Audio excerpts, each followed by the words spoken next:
stopové prvky v soli, že? Někdy ten odliv je ještě větší. Jsme tady jeli minule, tak skoro do půlky tady té zátoky nebyla voda. A střídá se to periodicky podle pohybu měsíce a my jsme tady jeli odpoledne, později už, takže byl větší odliv. Vždycky odliv je ráno a potom večer, třeba po 6. hodině začíná. A ráno je taky tak mezi 6. a 7. a večer mezi 6. a 7. Tak to jsou největší odlivy. A teď pomocí začíná příliv.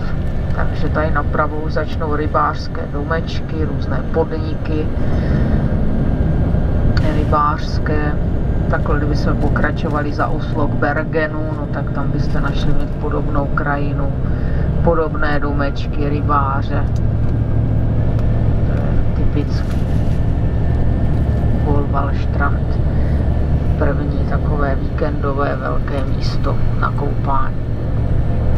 Vidíte samé skály, tady jsou rybářské domečky, vpravo dneska bungalovy na projímání.